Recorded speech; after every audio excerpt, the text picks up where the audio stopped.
Olá, pessoal, tudo bem? Então, hoje a gente vai começar o capítulo 12, que é sobre o núcleo celular. Então, vamos ver algumas características do núcleo. E antes da gente ver, é importante lembrar que os núcleos eles só vão aparecer nas células eucarióticas. Então, lembra que as células procarióticas não vão possuir núcleo. Ou seja, o material genético vai estar espalhado pelo citoplasma. Então, o núcleo ele vai ser constituído por um envelope nuclear, ou seja, uma membrana que vai delimitar o núcleo, que também pode ser chamada de carioteca. Vai conter um líquido que vai preencher esse núcleo, vai ser chamado de nucleoplasma ou cariolinfa. E vai ter presente um material genético na forma de cromatina ou cromossomos. E também vai ter o nucleolo. O nucleolo a gente pode denominar ele de um núcleo do núcleo, e ele vai ter uma grande importância dentro do núcleo.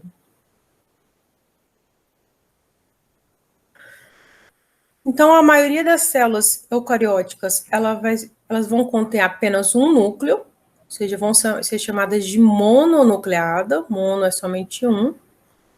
Porém, a gente vai encontrar algumas células binucleadas, ou seja, dois núcleos, ou multinucleadas, com vários núcleos, ou até mesmo anucleadas.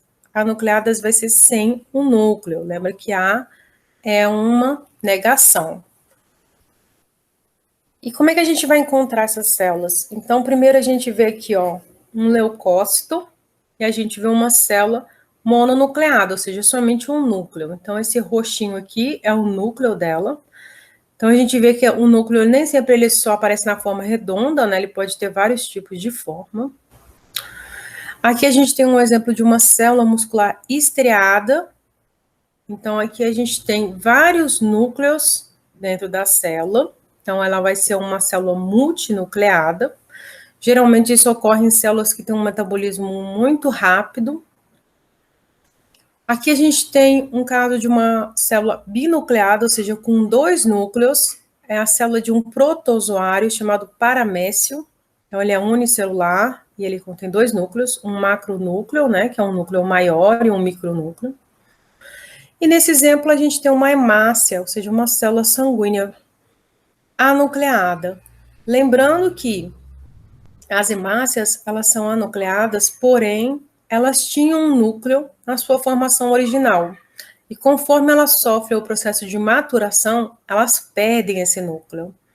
Então, elas tinham um núcleo, porém, elas perderam um núcleo. Então, ela continua sendo considerada uma célula eucariótica.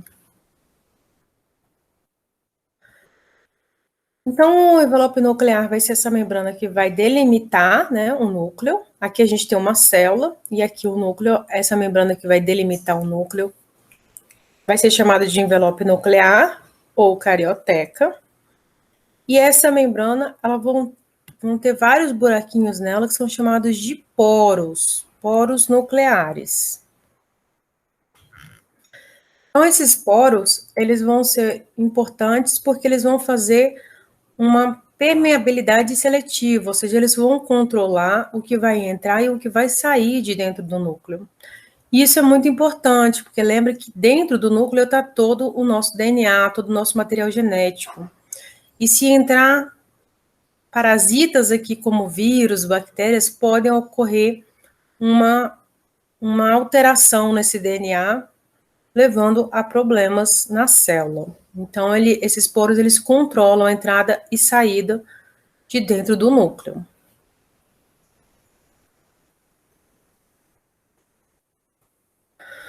O nucleoplasma vai ser bem semelhante ao citoplasma, né? Então, lembra, cito é célula, plasma. Então, citoplasma é o plasma da célula e o nucleoplasma é o plasma do núcleo. Eles vão ser bem semelhantes, porém vão ter características de acordo com a necessidade de cada um. Então, aqui a gente vai ter íons, enzimas, moléculas de ATP para as reações que vão precisar de energia, todas dissolvidas na água aqui dentro do núcleo.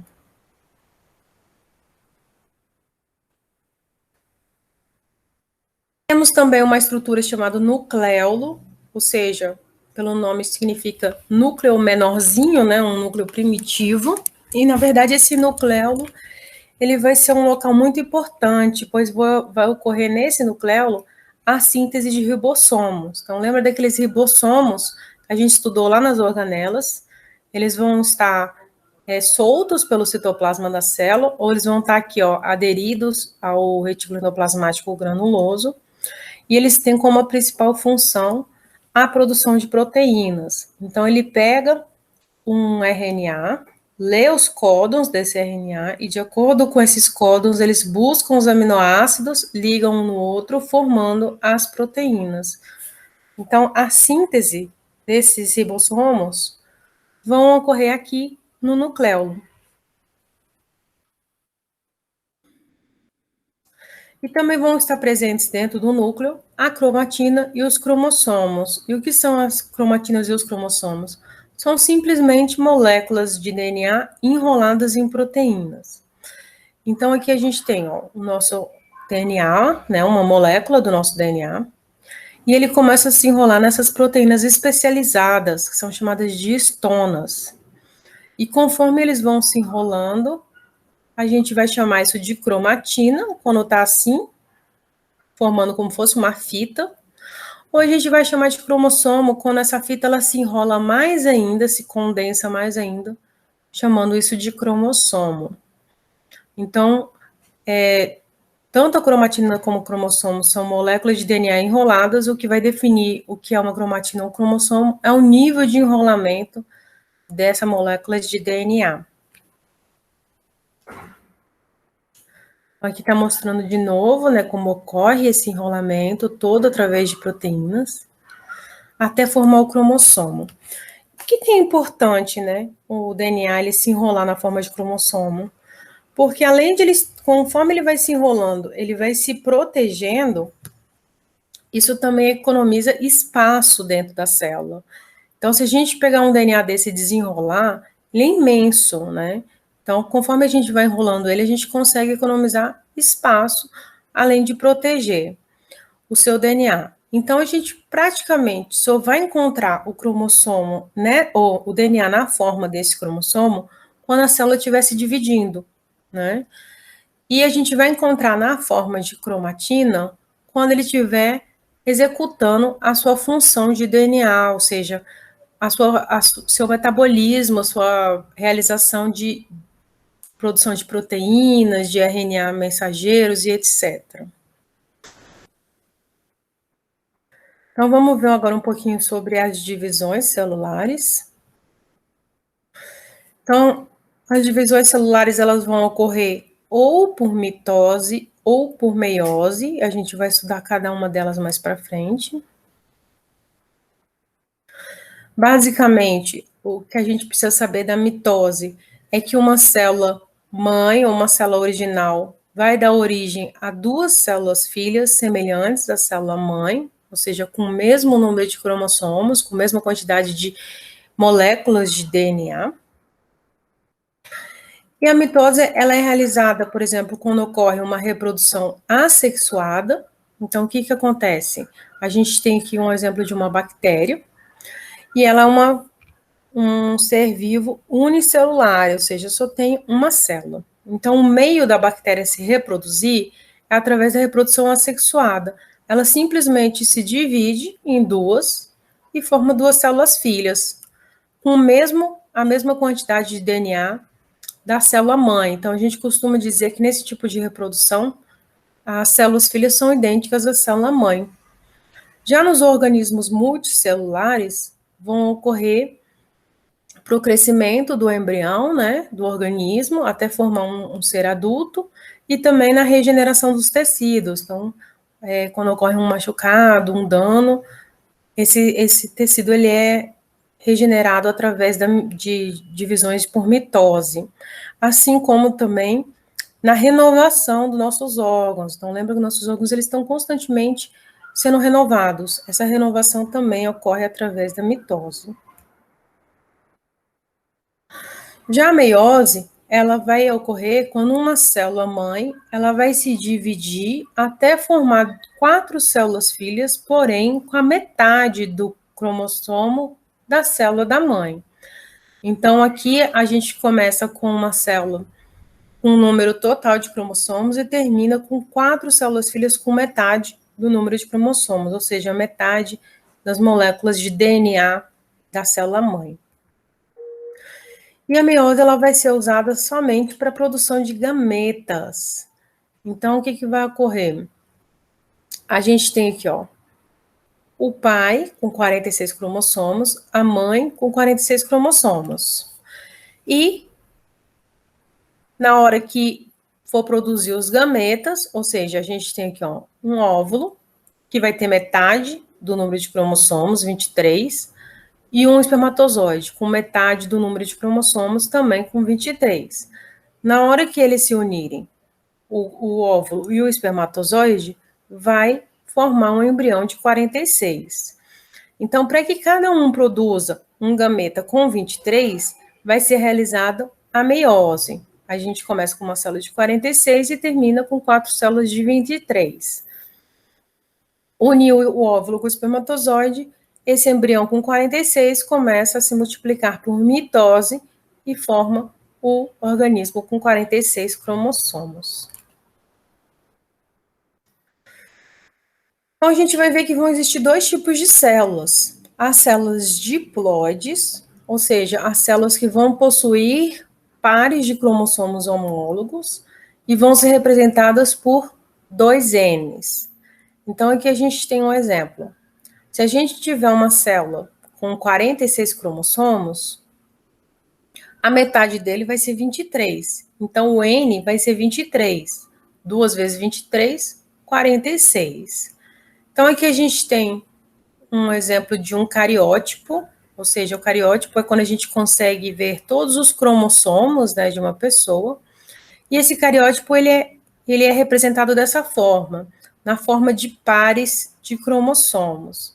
Então, a gente tem aqui, ó, 1 par, 2 pares, 3 pares, 4 pares, 5 pares, e assim por diante, até o 23. Então, a gente vai ter a representação de 23 pares de cromossomos, ou 46 cromossomos. Então, se a gente contar um por um, vai dar 46. 1, 2, 3, 4, 5, 6, até chegar aqui vai dar 46 cromossomos. Então, quando a gente olhar uma célula diploide, e a gente fazer o cariótipo dela, a gente vai enxergar dessa forma. A gente vai enxergar 46 cromossomos, ou 23 pares. Cada um desses aqui vem de origem do pai e da mãe. Então, a gente tem esse primeiro, por exemplo, do pai, esse da mãe, esse veio do pai, esse veio da mãe, e assim por diante. Já as células haploides, elas vão possuir metade do número de cromossomos. Então, elas vão ser representadas somente pela letra N. Então, nesse caso aqui, a gente tem, por exemplo, 23 cromossomos. Então, em vez de vir assim, ó, um do pai, um da mãe, formando pares, como nas células diploides, a gente vai ter somente um cromossomo. Então, a gente vai ter 23 cromossomos, e não vamos ter pares, vamos ter somente os 23. Então, se a gente contar, vai estar aqui somente os 23 cromossomos. E lembre que as células haploides, elas formam os gametas. Então, quando a gente tem essa metade aqui, e a gente junta com a outra metade, ou seja, vamos dizer que isso aqui seja uma célula de um óvulo, com os 23 cromossomos. Então, quando se unir com uma célula de espermatozoide com mais 23, vai dar origem a essa célula diploide com 46, vindo um par da mãe, um par do pai, um par da mãe, um par do pai, e assim por diante. Então, aqui está mostrando de novo, né? A mulher tem 46 cromossomos, o homem também. Na hora que divide por meiose, forma gametas com metade do número de cromossomos, ou seja, com 23. Esses dois se unem e formam um embrião com 46. Então, que se divide por mitose, ou seja, mantém o mesmo número de cromossomos e forma o indivíduo. E agora a gente vai ver um pouquinho do ciclo celular. Então, lembrando que o ciclo celular, ele é como se fosse o ciclo de vida da célula, né? Então, começa com o surgimento da célula até a sua divisão em 2 células filhas. Então, quando a célula se divide em 2 células filhas, ou em 4, né, no caso da meiose, terminou-se ali o ciclo dela, o ciclo de vida dela, o ciclo celular. E esse ciclo, ele é dividido em duas fases, uma chamada intérfase e uma chamada divisão, que pode ser por mitose ou meiose. A gente colocou mitose porque é a que ocorre na maioria das células, né? Lembrando que a meiose só ocorre em células de gametas. Então, aqui, ó, dividiu-se em duas. Surgiu a célula aqui. Aqui começa o ciclo de vida dela. Ela entra diretamente na fase da intérfase. Ela passa por G1, que é uma das fases da intérfase, passa por S, que é a segunda fase da intérfase, passa por G2, que é a terceira fase da intérfase, depois ela se divide. E assim sucessivamente. Então, vamos ver um pouquinho dessas fases da intérfase, né? Então, a gente classifica a intérfase, a fase na qual a célula não está se dividindo, e ela se divide em G1, S e G2. Esse G, ele vem do inglês chamado gap, que significa intervalo. E por que eles são chamados de intervalo? Porque vai acontecer o seguinte, aqui, ó, surgiu a célula, iniciou o ciclo dela, ela está com o tamanho normal dela, e na fase G1, ela começa o seu crescimento. Então, o que vai acontecer? Ela vai aumentar de tamanho nessa fase. E por que ela vai aumentar de tamanho? Porque lembra que ela vai ter que se dividir em duas. Então, se ela não crescesse e ela se dividisse com o tamanho original dela, ela ia gerar duas células metade do tamanho dela. Então, seriam duas células muito pequenininhas. Então, para que ela consiga se dividir futuramente em duas células com o tamanho normal, ela usa essa fase G1 para ela crescer em tamanho. Então, ela fica o tempo todo em G1 crescendo. Quando ela entra na fase S, vai começar a duplicação do seu DNA. Então, ela pega cada molécula de DNA que ela tem e faz uma cópia. Então, se ela tem 46 cromossomos aqui, e ela entra em S, ela vai duplicar esses 46 cromossomos, então ela vai ficar com 92. Ou seja, ela vai criar uma cópia para cada cromossomo que ela tem. Quando ela terminar essa duplicação, ela entra na fase G2. Aqui ela continua crescendo e começa a se preparar para a divisão celular. Terminou a fase G2, ela entra em divisão, seja por mitose ou por meiose. Terminou a divisão, ela termina o ciclo de vida dela e dá origem à vida das células filhas. Então, começa o outro ciclo, agora das células filhas. De todas essas fases da intérfase, a mais importante é a fase S, porque é quando vai ocorrer a duplicação do DNA. Ou seja, quando ela vai criar cópias do seu próprio DNA. E essa fase é muito importante, porque defeitos nessa duplicação podem gerar as células com defeitos. Então, esse DNA defeituoso vai ser levado para frente para as células filhas. Então, durante essa fase aqui de intérfase, vão ocorrer vários pontos de checagem. O que são esses pontos de checagem? São proteínas que vão conferir se tudo está acontecendo de forma regulada. Porque se ocorrer de forma mais rápida ou mais lenta do que deveria, pode dar problema. Então, durante todas essas fases aqui, ocorrem pontos de checagem da célula. Então, aqui está mostrando, ó, quando a célula ela entra em G1, ela está crescendo, mas o DNA dela ainda não foi duplicado. Então, ela só está crescendo em tamanho e não em número de moléculas de DNA. Quando ela entra na fase S, ocorre a duplicação do DNA. Então, ela começa a fazer cópias do próprio DNA. E quando ela entra na fase G2, ela já entra com o seu DNA duplicado e ela começa a se preparar para a divisão celular.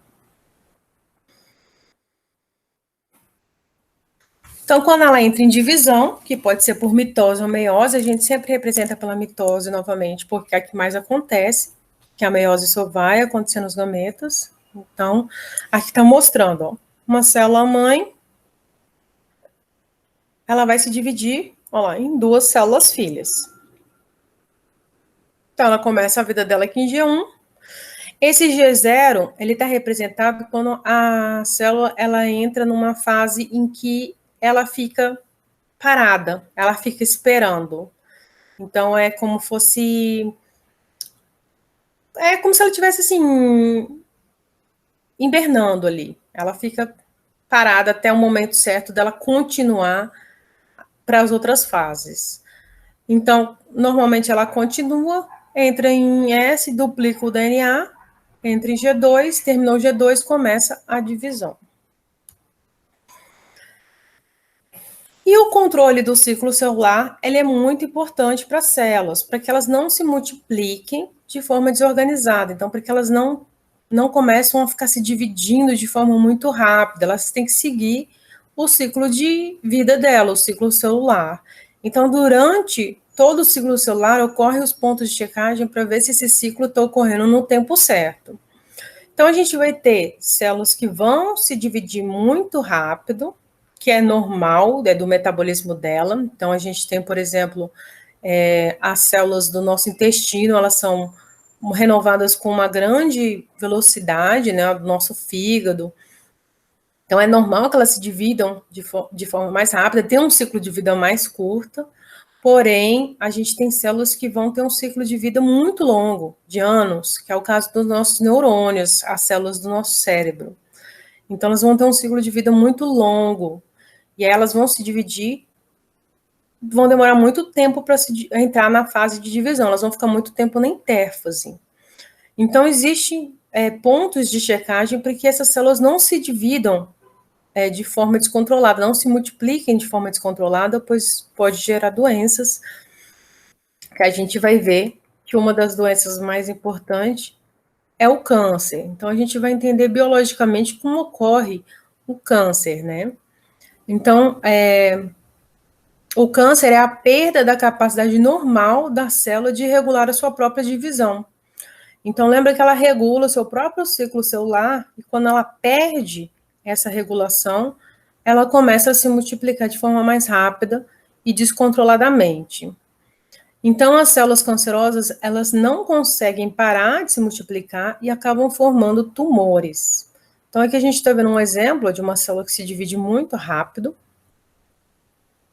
ou seja, ela passa pela intérfase de forma rápida e já se divide, e aí elas começam a se multiplicar de forma desorganizada. Então, aqui a gente tem, um monte de células amontoadas, e isso ocorre a formação dos tumores. Então, o que são os tumores? São um amontoado de células.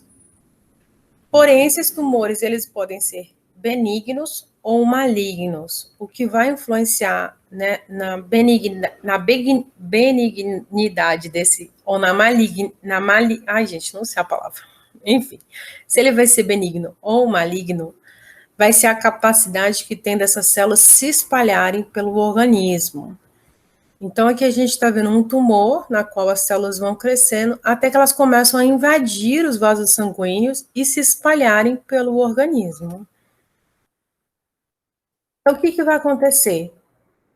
Quando essas células, elas se dividem de forma desregulada, elas acabam produzindo umas células diferentes, umas células que têm formas e características diferentes. Elas acabam não sendo como uma célula normal. E essas células, elas têm a capacidade de invadir os vasos sanguíneos e se espalharem pelo resto do corpo, originando novos tumores em novos locais. Então, quando elas acabam espalhando esses tumores pelo corpo, é chamado de metástase, né? Então, todo câncer, ele tem um tumor original, que é o primeiro órgão que ocorreu a formação desse tumor, e ele cresceu, invadiu um vaso sanguíneo, essas células, elas começam a se comportar como fossem vírus, elas perdem o controle e elas começam a se comportar como fosse vírus invadindo outros órgãos através dos vasos sanguíneos, né, do sangue, e lá elas começam a se multiplicar, formando novos tumores. Então, a partir de um tumor original, acabam se formando outros tumores em outros órgãos, levando às chamadas metástases, que é a fase mais grave do câncer. E as causas que podem ocasionar um câncer, pode ser desde as genéticas, né? Então, a gente vai ter causas genéticas que vão ocasionar o câncer, por exemplo, né, no sexo masculino, a gente tem o câncer de próstata, no sexo feminino, a gente tem o câncer de mama, o câncer de ovário, são causados de causas genéticas, né? Geralmente. E também podemos ter outras causas que vão causar, né, o câncer, né, outras propensões da pessoa ter câncer. E a gente pode ter, por exemplo, por causas virais e bacterianas, como, por exemplo, o caso do câncer de útero. Então, o vírus HPV, ele vai entrar lá no organismo da mulher, né, e ele vai causar alterações no DNA do útero, gerando um câncer, e também pode causar alterações no pênis do homem, né, gerando um câncer de pênis. Então, não é só a mulher que é afetada pelo o vírus do HPV. Temos também o vírus da hepatite, ele tem capacidade também de ir lá no fígado e trazer uma alteração no DNA do fígado, causando um câncer de fígado. E temos no estômago uma bactéria chamada H. pylori, que ela também tem propensão de causar um câncer no estômago. Outras causas também podem estar relacionadas com o estilo de vida da pessoa, né? Então, às vezes ela não traz, assim, uma causa genética ou viral, bacteriana, mas o estilo de vida dela pode gerar uma propensão a ela ter câncer.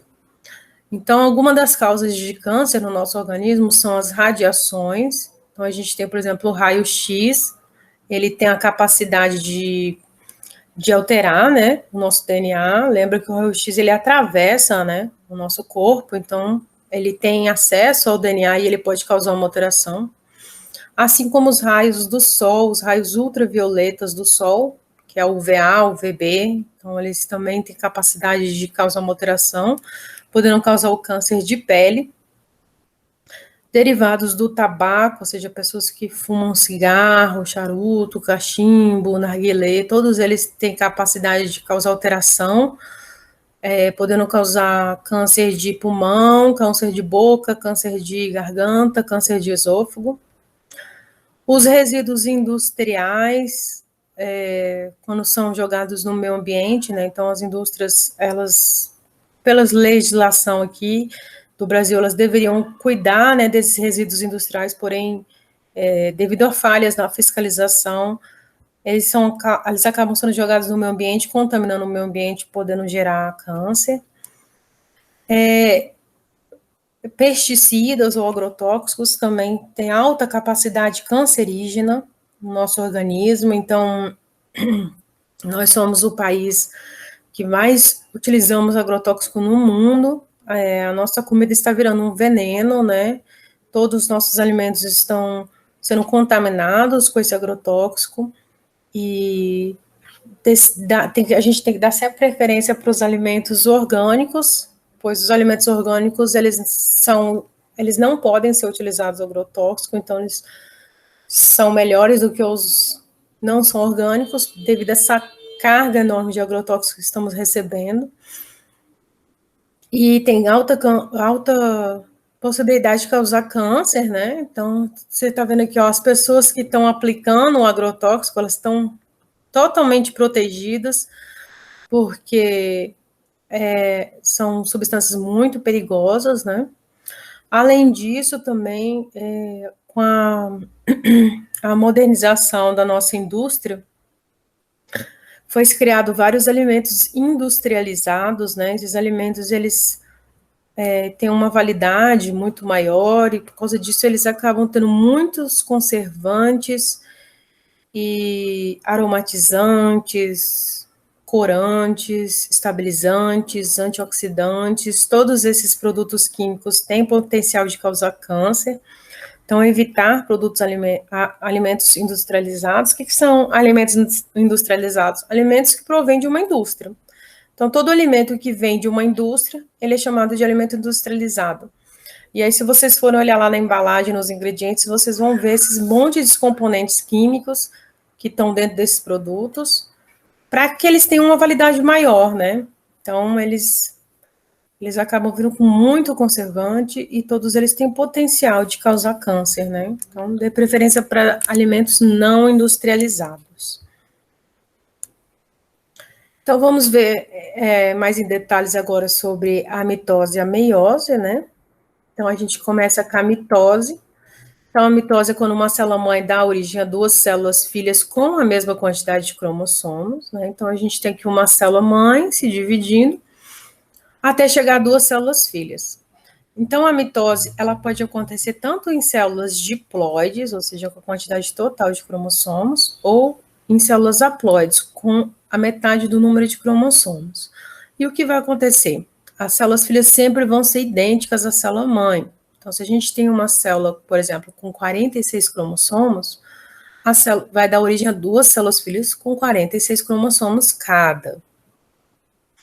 Agora, se a gente tem uma célula haploide com 23 cromossomos e ela se dividir por mitose, ela vai dar origem a duas células filhas com 23 também cada. Então, sempre as células filhas vão ser idênticas à célula mãe. E sempre vai dar origem a somente duas células, porque vai ocorrer somente uma divisão.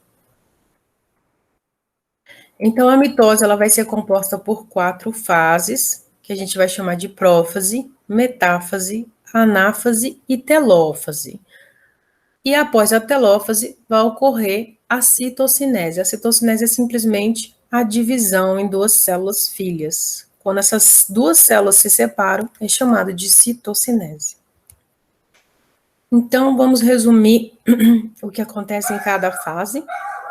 Então, a gente começa aqui com a célula iniciando a prófase, ou seja, ela saiu da intérfase, ela já veio com os cromossomos duplicados lá da fase S da intérfase. E aqui ela tem um núcleo dela, então os cromossomos estão todos aqui dentro do núcleo, e a gente vai ter uma organela chamada centríolos. Então a gente sempre tem 2 pares de centríolos na nossa célula, e esses centríolos, durante a prófase, eles migram cada um para um polo da célula. Então um vem para um lado, o outro vem para o outro.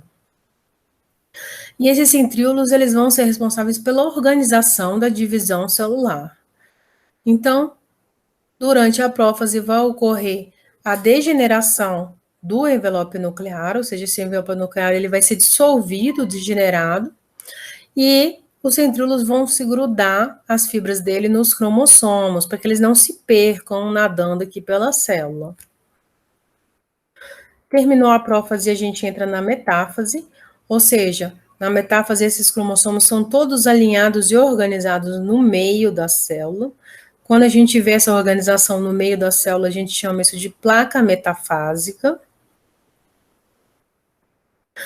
Na anáfase vai ocorrer desculpa, a separação desses cromossomos. Então, lembra que eles já vêm duplicado lá da intérfase, e aqui vai ocorrer a separação. Então, na anáfase, puxa-se metade dos cromossomos para um lado, metade para o outro. E na telófase, o envelope nuclear volta a ser regenerado. Então, ele volta aqui para a célula, e esses cromossomos, aquela metade vai ser jogada dentro, e a outra metade aqui dentro. Então, volta a regeneração do cromossomo, e começa a divisão entre as duas células, que só termina com a citocinese. Então, a citocinese é a separação total das células filhas. Então, aqui tem a animação, né? Então, a célula, ela vem lá da intérfase já com o DNA duplicado, entra na mitose. Aí, aqui tá falando as fases, né, da mitose. Então, a gente se inicia com a prófase, que é a primeira fase. Ele tá falando que ele já vem duplicado, né? Aqui tem o envelope nuclear e os centríolos. Então, o que vai ocorrer na prófase? Esses centríolos, eles vão migrar cada um para um lado da célula, para os polos da célula.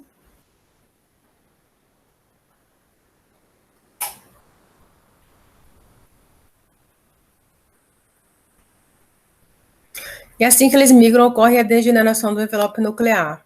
Esses cromossomos são liberados aqui na célula e eles se ligam a cada um desse cromossomo. Depois a gente entra na metáfase, que é quando esses cromossomos são organizados no centro da célula, chamando a placa metafásica.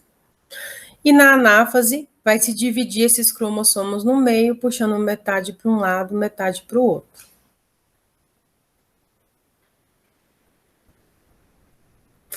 Na telófase, vai ocorrer a volta, a regeneração do envelope nuclear e a separação das duas células filhas.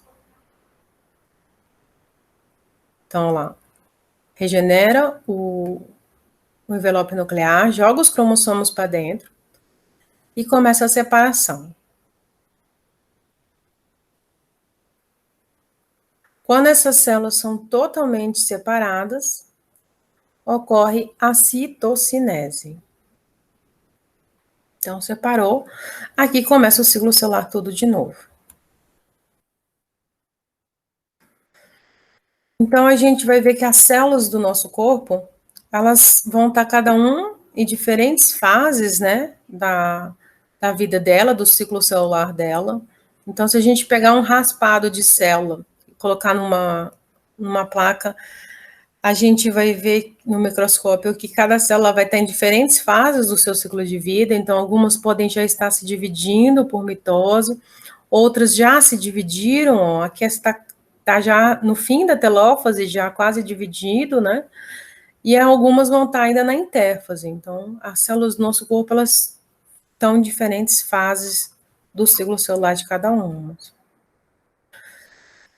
Já a meiose, a gente vai ter uma célula mãe, dando origem a 4 células filhas, sempre com metade do número de cromossomos. Por quê? Porque vão ocorrer 2 divisões seguidas dessa célula. Então, elas sempre vão ter metade do número de cromossomos.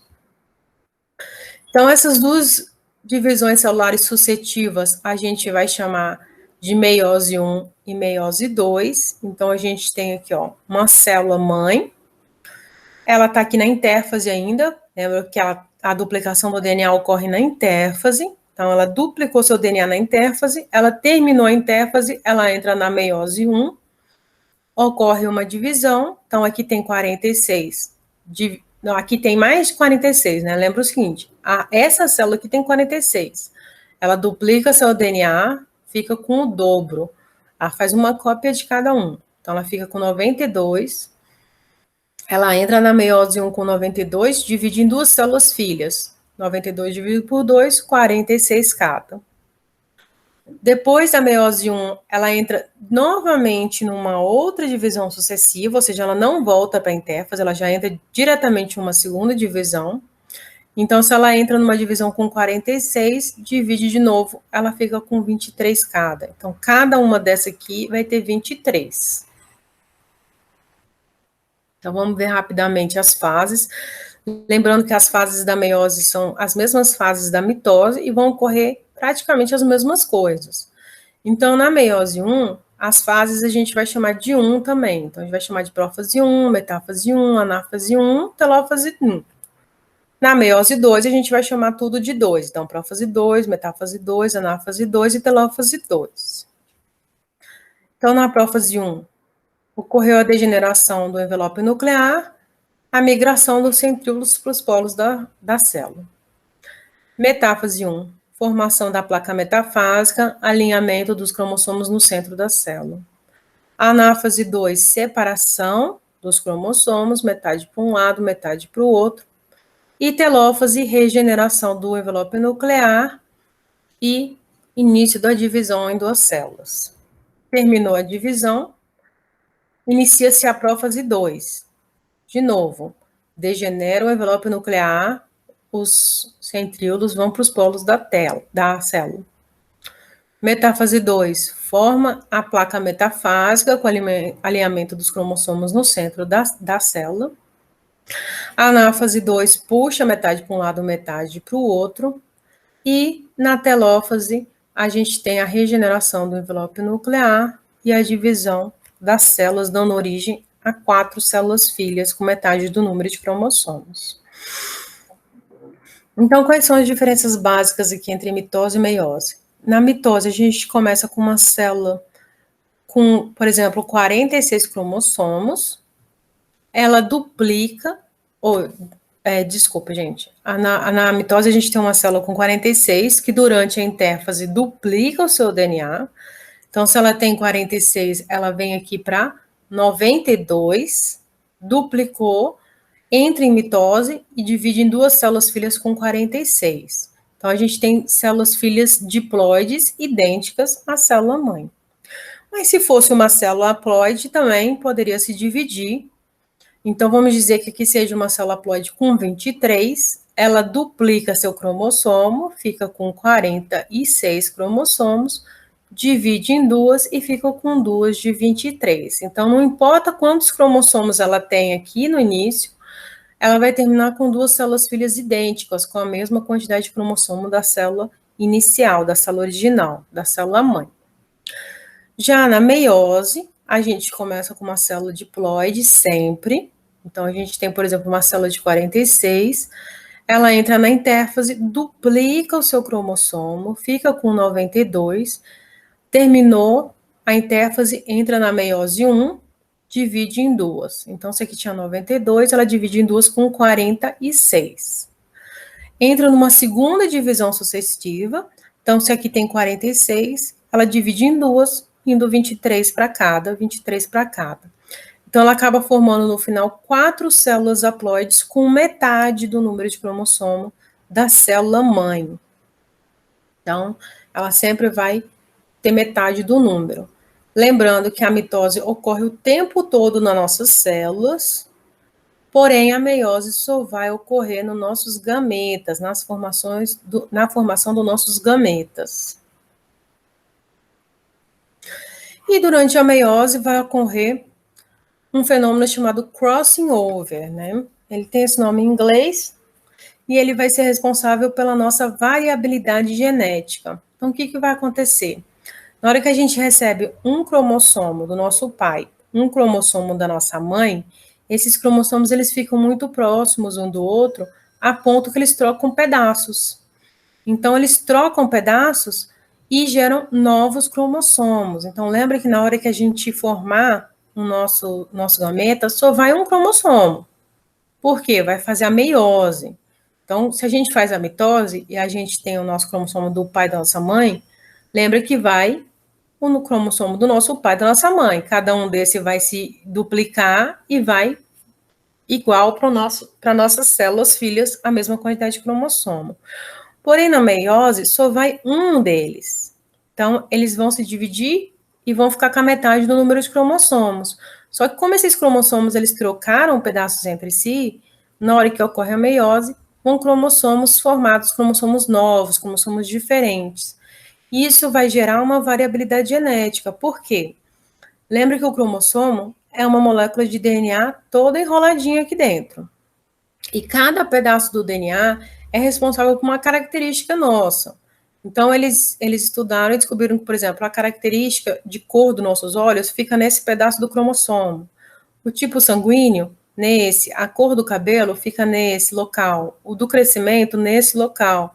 Então, na hora que eles trocam pedaços entre si, eles trocam essas características também. Então, por exemplo, se esse aqui troca a perninha com esse aqui, as características vão ser trocadas. Então, esse aqui que trocou vai vir com umas características e esse vão vir com outras características. E é por isso que filhos de mesmos pais acabam tendo características diferentes. Então, a gente vai ver filhos de mesmo pai, um com olho azul, outro com olho castanho, um com cabelo loiro, outro com cabelo escuro, um com cabelo, um cabelo liso, outro cabelo enrolado, um é mais alto, um é mais baixo, um tem um tipo de sangue, outro tem outro, justamente porque mesmo recebendo cromossomos da nossa mãe e do nosso pai, eles vieram com pedaços trocados, então eles vieram com características diferentes. E a variabilidade genética é muito importante para os seres vivos, porque isso gera resistência ou não a certas doenças. Então, se a gente não tivesse essa variabilidade genética, agora com a pandemia do coronavírus, todos nós iríamos morrer, então seria extinta a espécie humana.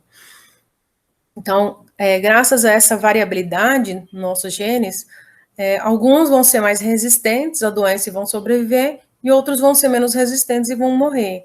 Então, a gente ainda tem a manutenção da nossa espécie aqui no planeta Terra.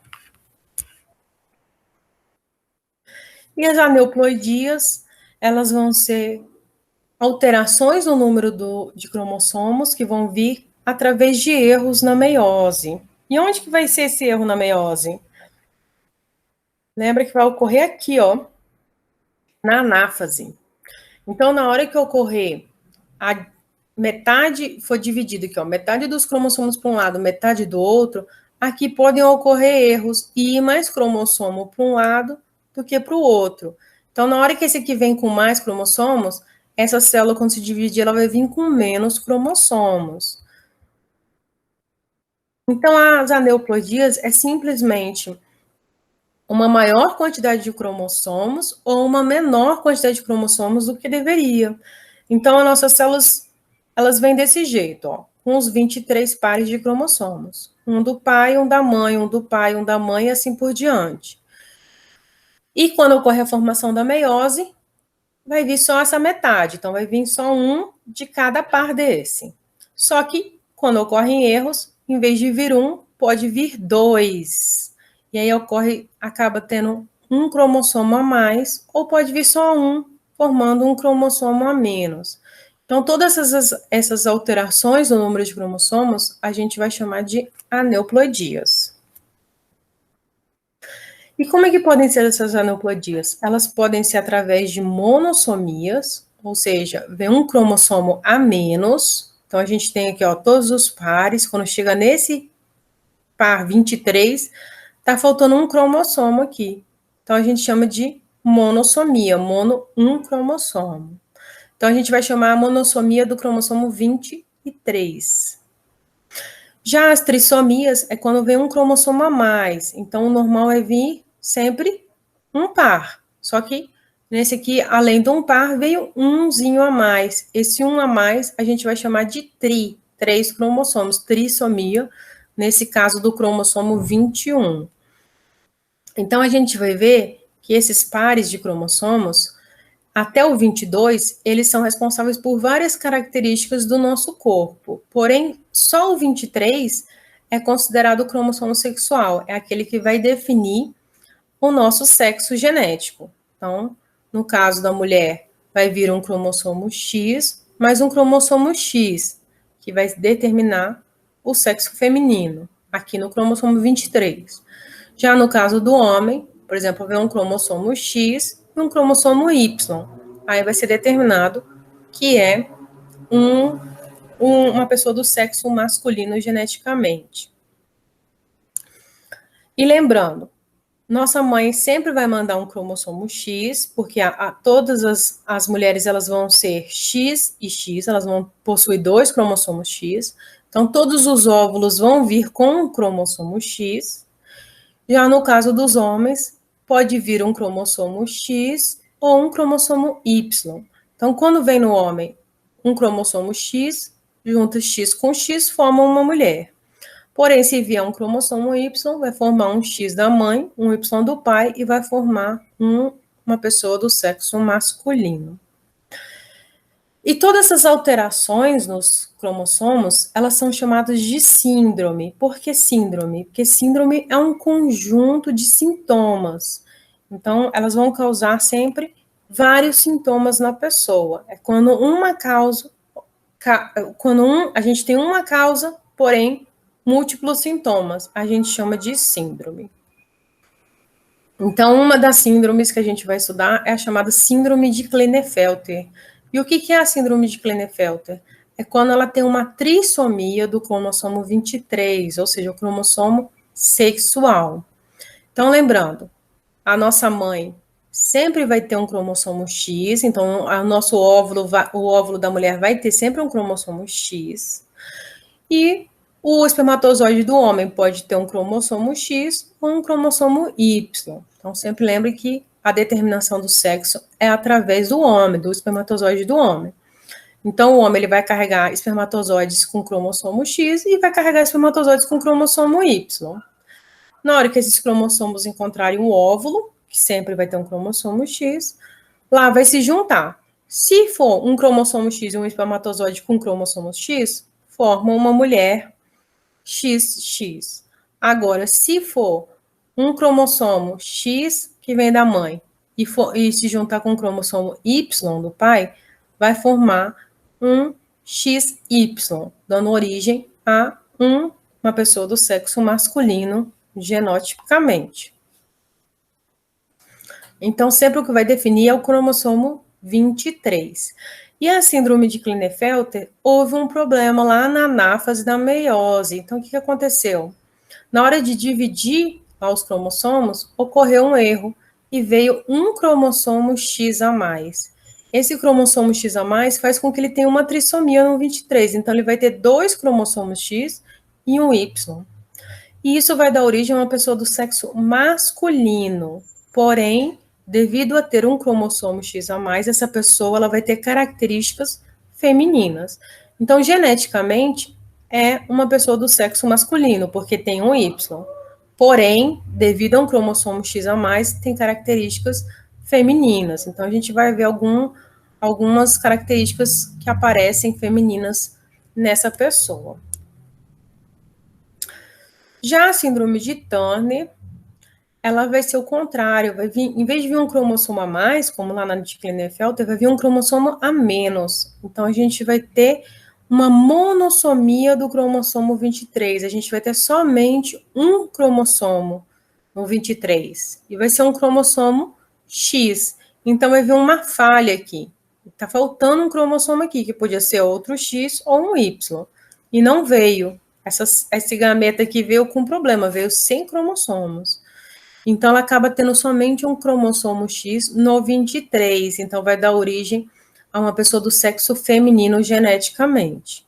Só que devido a essa falta de cromossomo, ela vai ter alguns problemas no organismo dela. Além disso, no sistema reprodutor.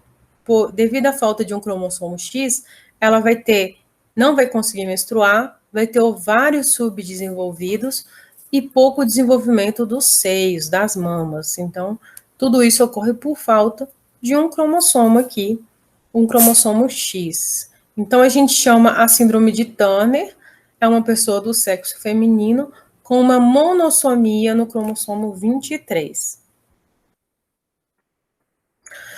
Já uma pessoa com síndrome de Down, ela não vai ter problemas nos cromossomos sexuais dela. Então, ela pode ser tanto menina, que é o X, como menino, X e Y. Porém, ela vai ter uma trissomia no cromossomo 21. Então, ela vai ter um cromossomo a mais no cromossomo 21. E isso vai gerar alguns problemas, como falha no desenvolvimento do cérebro, na fala.